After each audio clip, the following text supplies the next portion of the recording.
At 57, Lori Bray lived in the small town of Laurel, Montana. She was elegant, kind, hearted, and carried a touch of naive innocence that seemed increasingly rare in this restless world. She firmly believed that there were more good people than bad in the world, and whenever someone asked for help, she never refused. This belief wasn't just empty talk, it was a life principle she practiced day in and day out.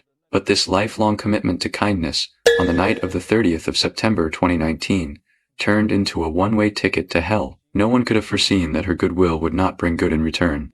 Instead, it would become a blade turned against herself, permanently freezing her life on that chilly autumn night. Laurel is a small city in Yellowstone County, Montana, surrounded by mountains and lakes, only a half-hour drive from Billings, the state's largest city. Yet it feels like a different world. There is none of Billings' hustle and bustle here, only a slow pace of life and an overwhelming sense of community. With a permanent population of just about 7,000, most neighbors know each other, and you hear friendly greetings exchanged on every street. Many people chose to commute to Billings for work, just so they could come back to Laurel's warmth every night, because it was quieter, cozier, and felt more like home. Kids played freely in the streets. Elderly folks sat on their porches sipping coffee and watching the sunset, the kind of peace money couldn't buy in the big city. But beneath that warmth, an unforeseeable darkness lurked. A sudden brutal murder shattered the town's long-held tranquility and plunged all its residents into deep fear and unease. People started locking their doors and windows, staying indoors after dark. The Laurel that once left doors unlocked at night had changed overnight. Lori Bray was born into that very land. On May 14, 1962, she came into the world in an ordinary Billings family, one of many children. During her childhood, she moved with her family between Manhattan and Harrison before eventually returning home to finish high school. With so many siblings and a tight household budget, her parents still did everything they could to give their children love and education. They led by example, teaching their kids tolerance, gratitude, and kindness toward others. The family was close-knit, always supporting each other, and life, though modest, was full of warmth and joy, raised in that loving environment. Lori grew into a gentle, compassionate woman. Her neighbors spoke of her with nothing but praise. She was the most reassuring presence on the whole street. If anyone in the neighborhood had a problem, she was the first person they'd turn to. She would drop whatever she was doing and come running without a word of complaint. She was also a devoted animal lover, especially fond of dogs. She often volunteered at animal rescues, helped with adoption events, and donated her own money and supplies to shelters and charities, hoping to help stray animals find warm homes. In her eyes, animals deserved the same kindness as humans. Their lives were equally precious. In her daily life, Lori worked at the local Cedar Ridge Casino, where she ran errands for guests, safeguarded their valuables, and handled all sorts of miscellaneous tasks. She was known as the go-to helper. The casino wasn't large. Most patrons were locals, and over time, Lori became friends with regulars and got along well with her coworkers. Everyone liked this woman who was meticulous in her work and gentle in her manner.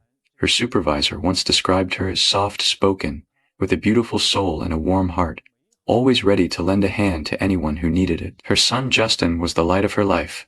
The mother-son bond was incredibly close. Even after he grew up and moved away, the two spoke on the phone every single day, chatting about the weather, the grandkids, and all the little things that happened in their daily lives. She also stayed close to her siblings, despite living in different places, always checking in on one another. Lori was kind to the bone. Her goodness radiated from her so naturally and effortlessly. But that kindness came with a disarming innocence. She always chose to see the best in people, refusing to assume ill intent even when red flags appeared. When someone borrowed money and never paid her back, she made excuses for them. When someone treated her rudely, she said they must be having a bad day. Her family often worried about this, urging her to be more cautious with strangers. But Lori would just shrug and say, "There are more good people than bad in this world." Even after a few rough experiences, she never stopped helping others. She often told Justin, if everyone refused to help out of fear, this world would be way too cold. And it was precisely that steadfast faith that caught the attention of a pair of predatory eyes, fixated on this gentle woman walking alone in the dark. That night, as usual, she locked up the casino and headed home, with no idea she was walking straight toward the end of her life. On the 30th of September, 2019, autumn in Montana had already shown its chill. The evening came much earlier than in summer, the wind blowing through the streets and stirring up a few withered yellow leaves. Lori reported for her late shift as usual, changed into her work clothes, and started her familiar routine. The tasks were the same as always: moving between patrons, bringing them drinks and chips, keeping their personal items safe, and tidying up stray tokens and receipts scattered across the tables. She was meticulous, never sloppy with even the smallest jobs. The casino gradually filled up, then slowly emptied out. By around 11 p.m., the last few guests had left. Laurie began closing up, wiping down tables, balancing the accounts, emptying the cash boxes in the machines, one step after another, just as she'd done 1,000 times before. She was used to this rhythm, handling all the little details carefully until she was the only person left under the dim fluorescent lights. At 11:20, she finished the final tally, grabbed her bag, locked the door, and headed home. She just wanted to get some rest. She had an early shift the next morning, and there wasn't much sleep left in the night. The streets were unusually quiet, with only the occasional distant car horn stretched long and thin across the empty darkness. The streetlights cast her shadow on the pavement, a lone, elongated silhouette. She sensed nothing out of the ordinary.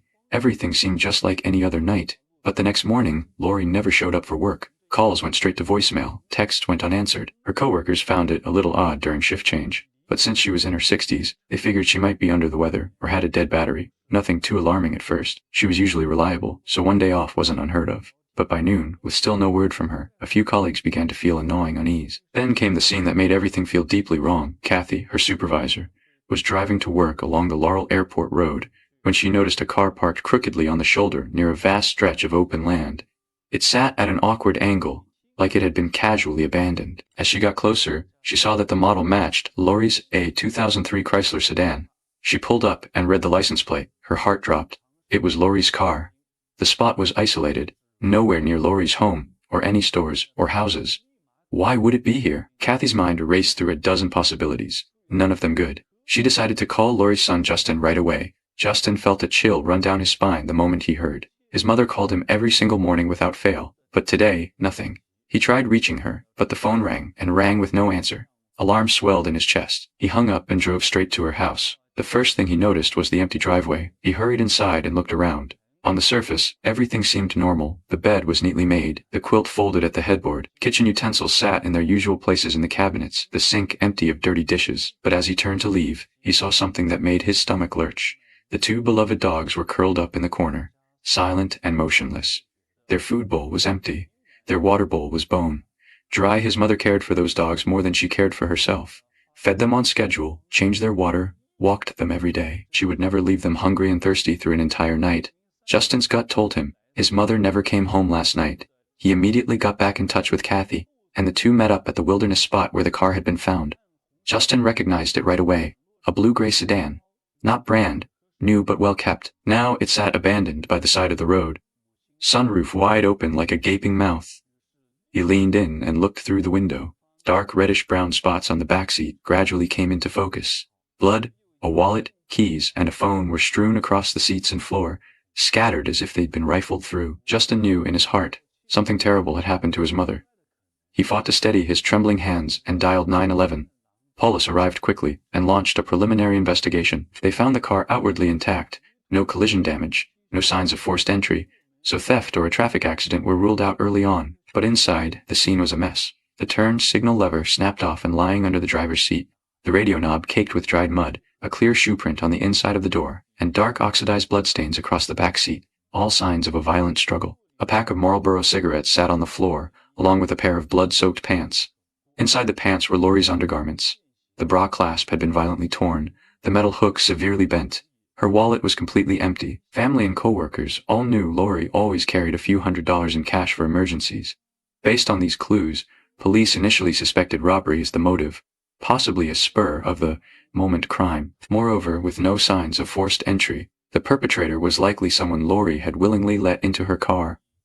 Someone she didn't view as a threat.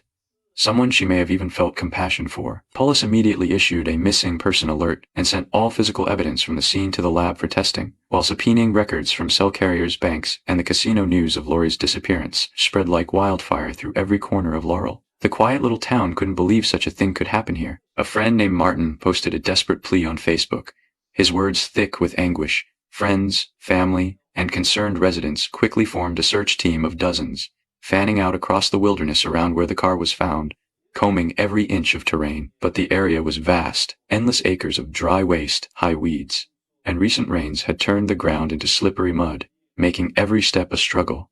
The searchers lined up shoulder to shoulder and moved forward like a human comb. But progress was excruciatingly slow. By nightfall, they had found nothing substantial. With visibility fading and the terrain too treacherous, the search had to be suspended, but everyone promised each other they'd be back at first light. No one was giving up. In the cold wind, people dispersed in silence, but the weight in every heart stayed heavy. Active investigation now underway. Bray was last seen leaving her Laurel workplace early Tuesday morning. Her car found hours later and miles away. While the search teams worked tirelessly on the ground, police were just as busy on every other front. Investigators split into multiple teams, updating missing person flyers, holding press conferences, appealing to the public for any information, while simultaneously requesting all records related to Lori from cell carriers, banks, and the casino. They hoped to piece together her final movements from these scattered fragments. Phone logs and text records came back quickly.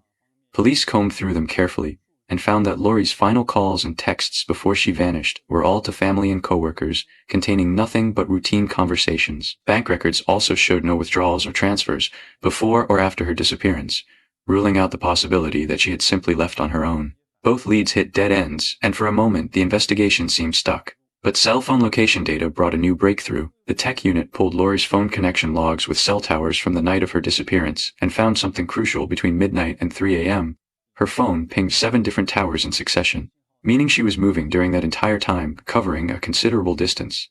The signal didn't stop moving until around 1:30 p.m. the next day. Plotting those pings on a map, police roughly reconstructed the route, from near the casino, looping around several roads on the outskirts of Laurel, and finally coming to a halt at the wilderness spot. Police deduced that Lori was likely taken against her will right after work, forced to drive around town, and the car was deliberately abandoned in that open field to throw off investigators and buy the perpetrator time.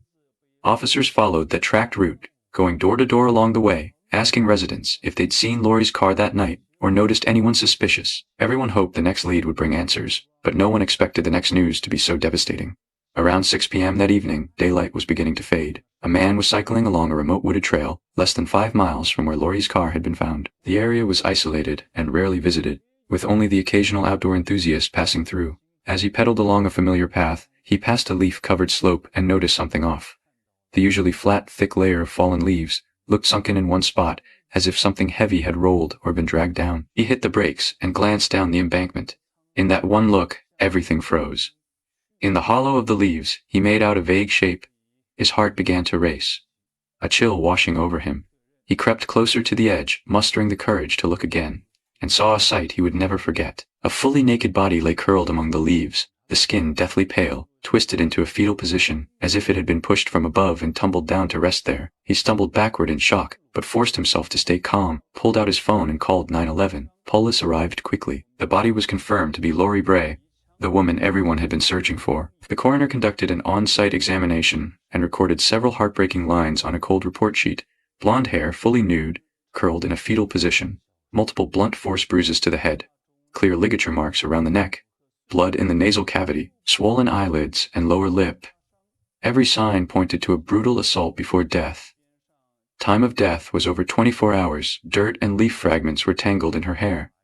There were scrapes on her abdomen and legs, but those areas showed no bruising, and almost no blood was found around the body or on the ground nearby. The coroner determined that Lori had been killed elsewhere, then pushed from the top of the slope, tumbling down through the leaves to where she finally came to rest, which explained the lack of drag marks. Nearby, police found her cross necklace, lying in the leaves, its metal surface caked with dirt, and at the top of the slope they found a clear shoe print. Its size and tread pattern matched the print found inside Lori's car, confirming it was made by the same pair of shoes. The full autopsy report came back soon after. The official cause of death was asphyxiation. The ligature marks around her neck were fatal. She had multiple fractures and had been sexually assaulted before death, though no semen was detected inside her body. These findings made the case far more heinous than a simple robbery, homicide. It was a violent crime involving sexual assault, brutality, and murder all in one. But the absence of semen meant the perpetrator either used a condom or was interrupted before completing the act. Once again, the trail of forensic evidence went cold. The coroner's findings could only go so far. The rest would have to come from police work. Meanwhile, the casino investigation also turned up new leads. Shortly after Lori disappeared, police had gone to Cedar Ridge Casino and requested all surveillance footage, focusing on her movements before and after her shift. The footage showed Lori working alone that night, with no arguments or conflicts with anyone. Her coworkers and supervisors all confirmed this. The night had been perfectly normal, but as police reviewed the footage repeatedly, They noticed a detail they'd initially missed. After Lori locked up and started walking toward the parking lot, she stopped after just a few steps, turned around and walked back. On the video, she could be seen talking to a young man. They exchanged words, and then, without hesitation, he got into the passenger seat, while Lori got behind the wheel, and the two of them drove off together. That was the last time Lori ever appeared on any camera. The last image of her alive. Clearly, this young man was a prime suspect, and since he was seen at the casino entrance and spoke with Lori, he was likely a patron from that night.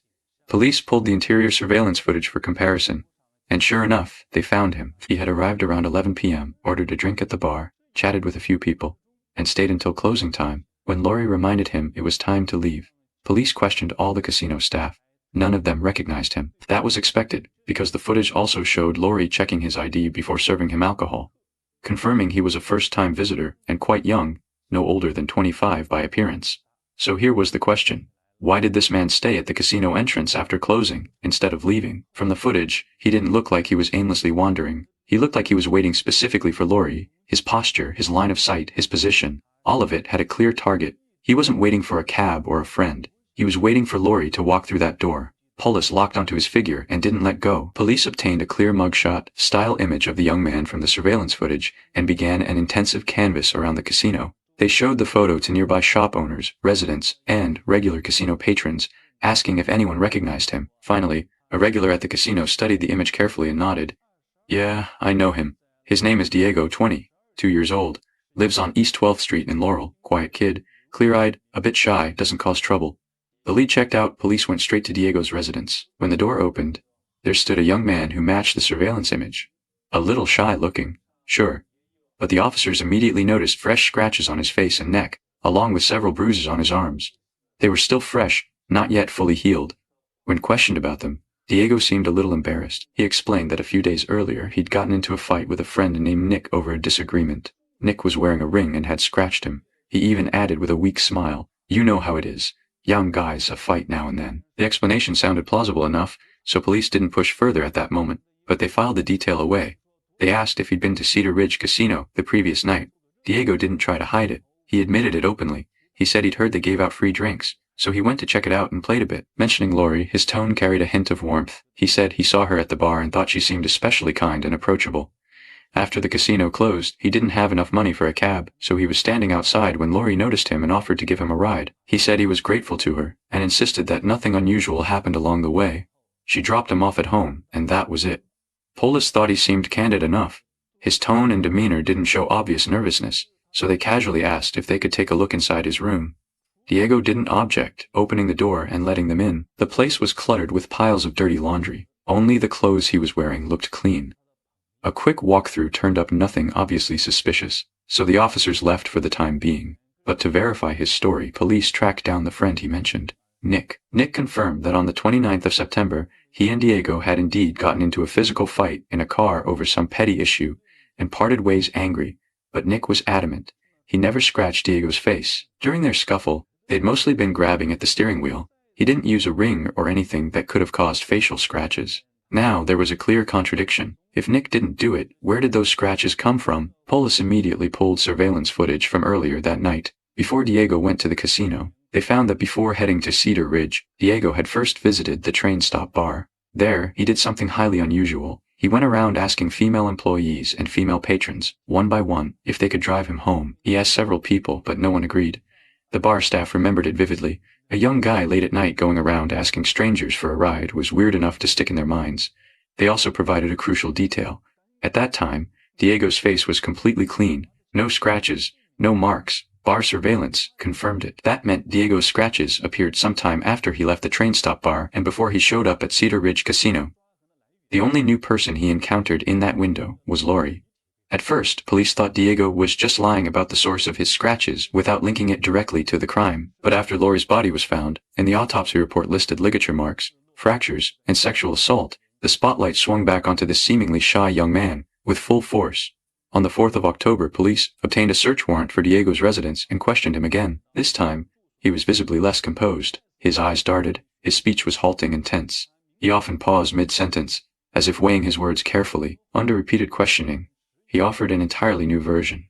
He claimed he and Lori had hit it off that night, chatted warmly in the car, and then things naturally led to a one-night stand. Afterward, they went their separate ways and never contacted each other again. The story sounded like an attempt to cover his tracks, to reframe violent assault as consensual sex. Meanwhile, investigators found multiple suspicious items in his home. In an unassuming cardboard box, they found a stack of cash, a substantial amount. In the messy room, they found a set of clothes that had been treated with bleach. Later identified as the hoodie and pants Lori had been wearing on the night of her disappearance. Now pale and discolored but still recognizable in fabric and style. There was also a pair of black Nike sneakers, the soles crusted with dried mud. Police took a cast of the tread pattern and compared it with the footprints found in Lori's car and near her body. The match was exact, the same shoes.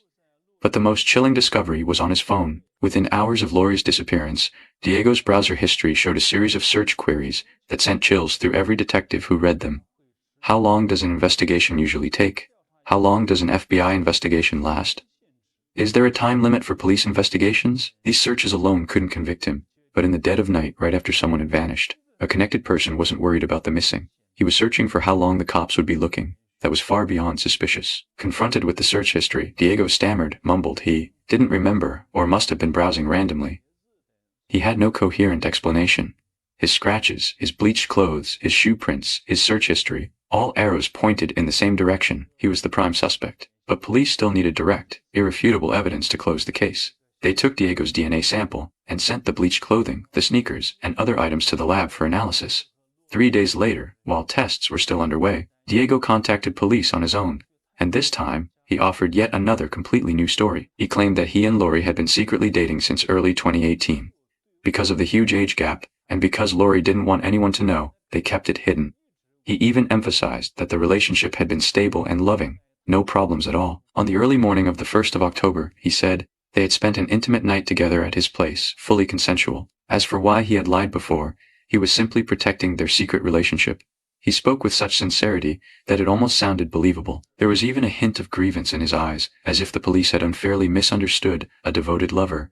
But the story had more holes than Swiss cheese. First, he claimed a year, and a half-long secret affair. But police found 0 calls, texts, social media interactions, or emails between them. No contact whatsoever. Second, the casino surveillance clearly showed Lori checking his ID before serving him alcohol. If they'd been lovers for 18 months, why would she need to verify his age on the spot?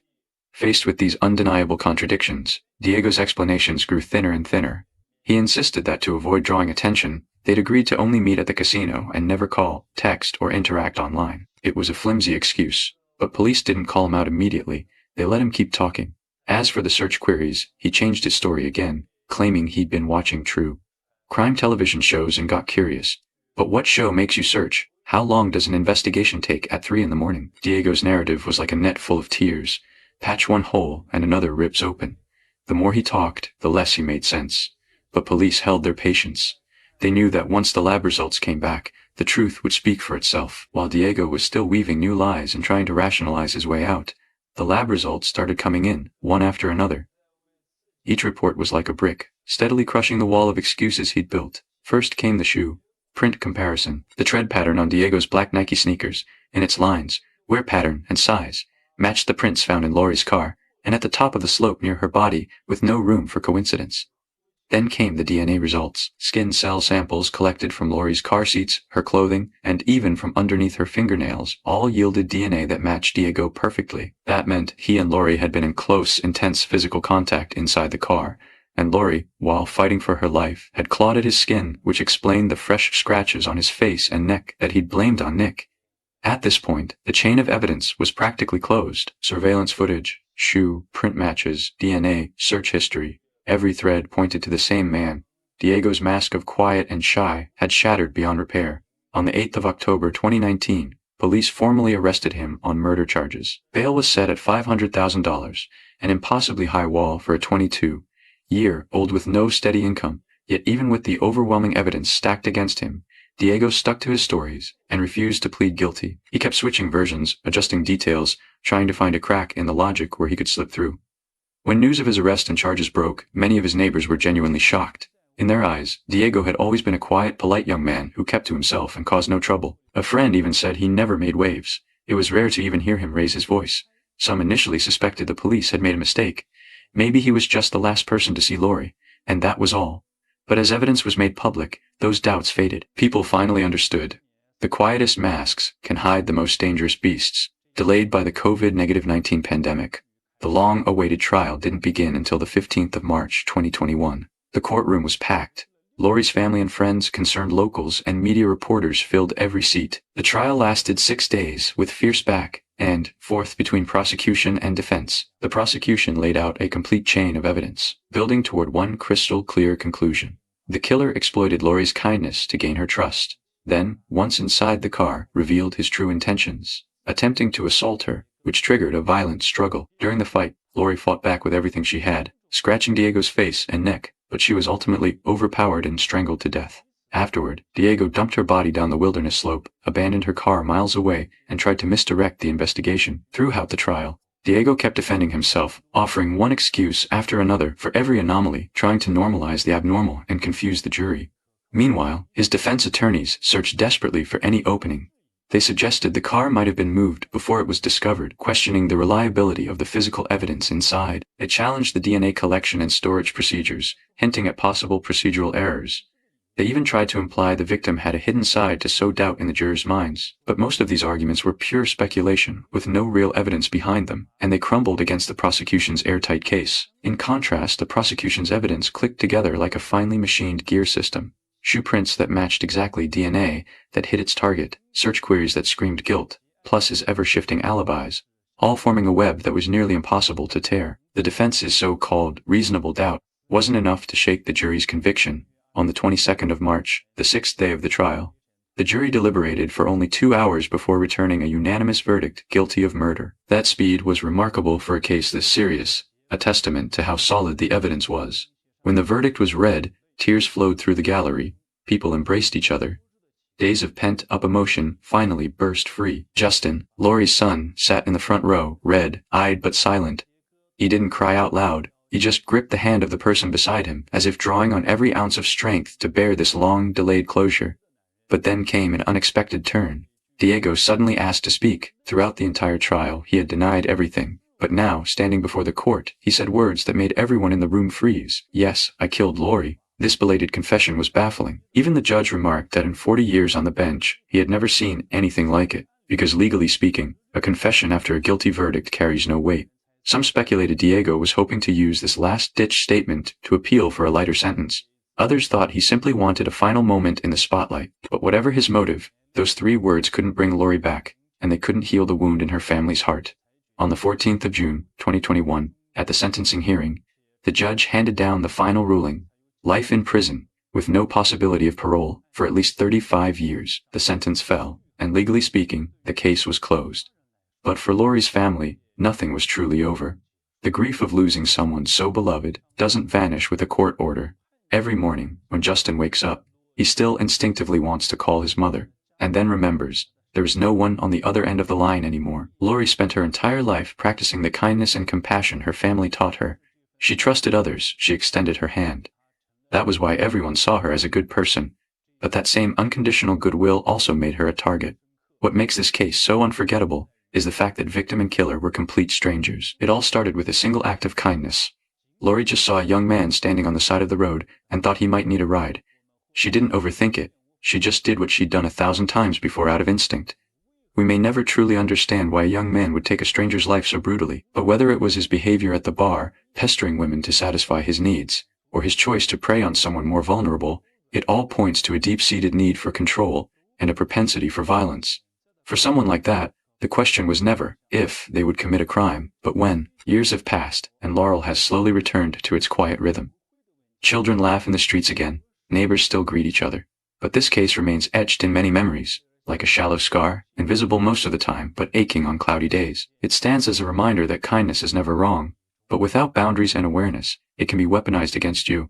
May all good-hearted people, while warming this world, also learn to protect themselves, because your kindness deserves to be cherished, and your life deserves no less.